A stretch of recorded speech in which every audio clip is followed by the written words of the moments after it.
지난 시간에 이어서 오늘은요, 복사 평형에 대해서 이제 이야기를 해보도록 하겠습니다. 복사 평형은요, 이제 크게 두 개의 단원으로 이제 나누어져 있는데요.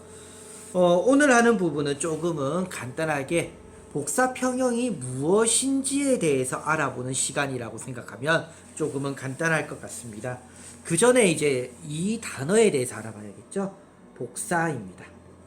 그럼 대체 복사라는 것은 무엇이냐라는 거예요. 우리가 지구 복사 에너지라든지 또는 태양 복사 에너지라는 표현을 지금부터 쓸 건데요. 그런데 대체 복사는 뭐길래 우리가 이 복사라는 단어에 대해서 알아야 되느냐라는 겁니다. 그런데 조금 공부를 해본 학생들은요, 복사라는 단어 나 이미 알고 있는데 라고 하시는 학생들도 있습니다. 바로 뭐냐면요, 열의 전달 방식입니다. 우리가 2학년 때 배웠던 열의 전달 방식을 보면요, 크게 세 가지의 열의 전달 방식이 있었어요. 첫 번째는 전도라는 것이 있었고요. 두 번째는 대류라는 것이 있었고요. 마지막으로 세 번째가 복사라고 있었습니다. 그러면 전도, 대류, 복사는 각각 무엇이냐? 이때 전도라는 것은 보통 어디에서 많이 일어납니까? 고체에서 일어나고요. 분자는 움직인다 안 움직인다? 분자의 이동은 없고 무엇만? 열만 이동이에요. 열만 이동하는 방식, 이걸 가지고 우리는 전도라고 이야기를 했습니다. 그럼 대류는 무엇이냐면요, 대류는요, 열을 가진 분자가 직접 이동하죠. 직접 이동하는 것을 갖다가 우리는 대류라고 이야기를 했고요. 이때 이동하는 방법은 정해져 있다고 했어요. 온도가 높은 물질은 위로 가고요, 온도가 낮은 물질은 아래로 간다고 했습니다. 기억이 나실 거예요. 그럼 복사는 무엇이냐면요, 열 그 자체가 이동하는 겁니다. 열이 그냥 오는 거예요. 자, 예를 들면 태양에서 태양열이 나옵니다. 그 태양열이요, 지구까지 오는 동안 우주 공간을 거친데, 우주 공간은 우리가 보통 아무것도 없는 진공의 상태라고 이야기를 합니다. 그럼 대체 어떻게 전달되냐 이거예요. 전도는 고체, 대류는 액체나 우리가 기체를 통해서 전달이 되는 방식인데, 거기에 반해서 그냥 열 자체가 오는 거, 바로 복사라는 겁니다. 그래서 태양열이 지구로 오는 걸 바로 무슨 에너지라고 하냐면 태양 복사 에너지라고 이야기를 하는 거예요. 태양 복사 에너지라고 얘기합니다. 자, 그런데 이것과 이제 비교되는 단어가 무엇이냐면 지구 복사 에너지예요. 그러면 태양 복사 에너지는 태양에 있는 에너지가 나오는 거라면 지구 복사 에너지는 뭘까요? 지구에서 열이 나오더라 이거예요. 지구가 왜 열을요? 지구 내부에도 핵이 있고요. 또는 태양빛을 받아서 그 뜨거워진 열이 어떻게 해요? 지구에서 밖으로 나가는 겁니다. 이걸 갖다가 우리가 지구 복사 에너지라고 이야기를 하게 되는 거예요. 그래서 태양 복사 에너지 그리고 지구 복사 에너지에 대한 용어를 우리가 먼저 기억을 해야 되는데요. 이 용어를 기억하기 위해서는 당연히 뭐부터 해야 돼요? 복사라는 단어를 알아봐야겠죠.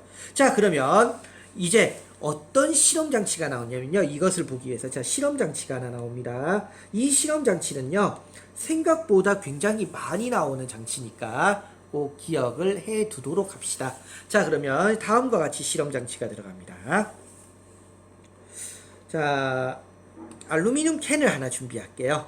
알루미늄 캔을 하나 준비하고요, 얘를 검은색으로 칠합니다. 검은색 또는 검은색 종이로 감싸도 뭐 크게 상관없지만 검은색으로 칠하는 게 좋겠죠. 뚜껑은 다 밀봉되어 있고요. 여기에 이제 온도계를 하나 끼웁니다. 요즘은 솔직하게 그냥 일반적인 온도계보다는 디지털 온도계를 많이 써요. 그게 측정이 잘 되니까요. 그리고 여기에 이제 전등을 켜는데요, 적외선등을 켭니다. 적외선등이 굉장히 뜨거워요. 적외선등을 켭니다. 그러면요, 열이 가면은 어떻게 될까요? 이 알루미늄 캔이 열을 받아서 온도가 올라가겠죠. 그럼 우리가 시간이 지나면 지날수록 온도는 어떨 거라고 생각할 수 있을까요? 시간이 지나면 온도는 어떻게 된다고요? 점점 올라갈 거라고 생각할 수 있습니다. 너무 당연한 거죠. 시간이 지나면 온도가 올라가는 건 너무나 당연한 사실이에요. 하지만 실제적으로 이걸 갖다가 그래프로 그리면요, 자, 시간이고요, 온도를 보면요, 점점 올라갑니다. 온도가요. 올라가긴 해요. 색깔을 좀 다르게 해볼까요? 온도가 올라가요. 올라가는데 어느 정도 올라가다 보면요. 온도가의 변화가 없어지는 시점이 옵니다. 온도가 안 변해요. 이상하게도요. 대체 왜 온도가 변하지 않느냐? 계속 열을 주는데 이유는요. 뜨거워진 물체는요. 다시금 바깥으로 열을 내놓을까요? 안 내놓을까요? 바깥으로 내놓더라 이거예요.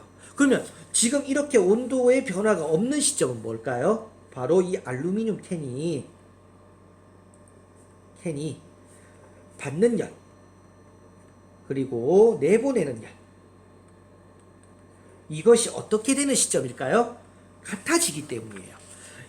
처음에는 어때요? 온도가 올라간다는 얘기는요.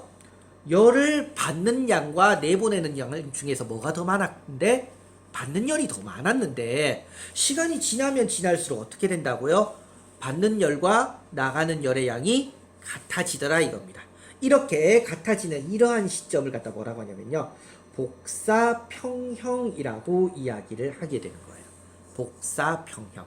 즉 복사평형이라는 것은 무엇이냐면요. 에너지를 받는 것과 내보내는 열 중에서 그 두 개의 열의 양이 어떻단 얘기예요? 같다는 걸 의미합니다. 그래서 이렇게 같아지는 이 상태를 갖다가 바로 무엇이라고 한다? 복사평형이라고 하는 거예요. 그렇기 때문에 그렇기 때문에 지구는요. 분명히 지구가 유지될 수 있는 건 태양 에너지 때문이에요. 태양 에너지, 태양열이라고 해도 상관없겠죠. 태양 에너지 때문인데 왜 이렇게 태양 에너지를 받으면 점점 온도가 계속해서 올라가야 됨에도 불구하고 어느 정도 일정 시간 어느 정도 올라가고 나면 더 이상 올라가지 않느냐? 바로 태양 복사 에너지와 지구에서 내보내는 지구 복사 에너지의 양이 어떻기 때문입니까? 같기 때문이에요. 어느 일정 시점이 되면요. 그래서 지구의 온도가 일정하게 거의 유지되고 있더라 이겁니다. 그래서 지구의 약 평균 온도는요. 약 15도 정도입니다. 그러면 선생님 지구의 온도가 평균 온도가 약 15도 정도라면 지구 바로 옆에 있는 달도 태양 복사 에너지가 있고 달 복사 에너지가 있겠죠. 그러면 달도 약 15도인가요? 아닙니다. 달은 마이너스 18도 정도 됩니다. 그러면 왜 달은 온도가 더 낮게 복사평형이 되고 지구는 왜 온도가 더 높게 복사평형이 되느냐 이거예요. 이거는 바로 지구가 가지고 있는 무엇 때문이냐면 대기 때문인데요. 자, 무슨 얘기냐면 달의 경우에는요. 우리가 너무나 잘 알다시피 공기가 있습니까? 없습니까? 없죠. 그러다 보니까 태양 복사 에너지가 그대로 오고요. 달 복사 에너지가 그대로 나갑니다. 그러다 보니까 열을 머금을 수 있는 것들이 생각보단 적어요. 근데 거기에 반해서 지구 같은 경우는 어떻습니까? 대기층이 있죠. 그래서 태양 복사 에너지가 오고요. 지구 복사 에너지가 있는데요. 중요한 건 나가면서 공기 중에서 뭐합니까? 어느 정도 열을 머금게 되더라 이거예요. 그리고 나가더라 이겁니다. 그만큼의 열을 머금을 수 있는 대기라는 게 있더라 이거예요. 그렇기 때문에 지구는요. 달보다 온도가 더 높게 유지가 됩니다. 그러면 보다 더 열을 많이 머금을 수 있는 행성이 있다면 어떻게 될까요? 예를 들면요. 바로 금성입니다. 금성의 경우에는요. 뭘로 이루어져 있다고 했죠? 대기가요. 아주 짙은 이산화탄소 대기층이에요. 이 이산화탄소 대기층의 특징은 무엇이냐면요. 태양빛이 들어오는 거는 아무런 문제가 없는데요. 금성에서 내보내는 금성 복사 에너지는요. 거의 잘 못 나갑니다. 나가는 양이 있더라도요. 그 얘기는 엄청나게 많은 에너지를 머금을 수 있는데요. 그렇기 때문에 금성 같은 경우 온도가 200~300도 이상이라고 얘기를 하죠. 그만큼 굉장히 대기층 자체가요. 이산화탄소 대기층으로 인해서 복사평형의 온도 자체가 굉장히 높게 유지가 되는 겁니다. 이러한 현상을 갖다가 뭐라고 하냐면요. 온실 효과라고 하는 거예요. 온실 효과. 그래서 우리가 비닐하우스 같은 데다가 비닐하우스 씌워놓고 그 안은 훨씬 더 따뜻하죠. 바람이 안 불기 때문에 물론 그런 것도 있지만요. 그만큼 기체가 굉장히 그 비닐 자체가요. 들어오는 것과 나가는 것을 갖다가 막아주는데 아주 탁월한 효과가 있더라 이겁니다. 그리고 이러한 이산화탄소가요. 바로 온실기체에 해당합니다. 온실기체. 그래서 이런 온실기체의 제일 대표적인 게요. 이산화탄소 아닙니다. 더 대표적인 거 있어요. 수증기도 있어요. 메테인도 있고요. 그래서 이 온실 기체가 많아지면 많아질수록 어떻게 될까요? 지구의 평균 온도는 점점 오르겠죠. 바로 지구 온난화 현상이 생기는 겁니다. 지구 온난화 현상이 생겨요. 그렇기 때문에 우리가 이제 이산화탄소의 배출량을 조금 줄이자. 더 계속되면 어떻게 된다고요? 금성처럼 온도가 올라갈 수 있으니까. 현재 약 15도의 복사평형 온도를 유지한다면 이후에는 이것보다 훨씬 더 어떻다고요? 높다는 얘기예요. 실제 이 온실기체는요, 우리가 이제 에너지 중에서도 이제 파장에 대한 이야기를 좀 많이 하는데요. 이 온실기체가요, 긴 파장을 갖다가 흡수를 잘합니다. 흡수를 잘해요. 그러다 보니까 이제 온도가 높다라고 얘기하는데요. 굳이 이제 거기까지는 중학교 3학년 수준에서는요, 알 필요는 없을 것 같습니다.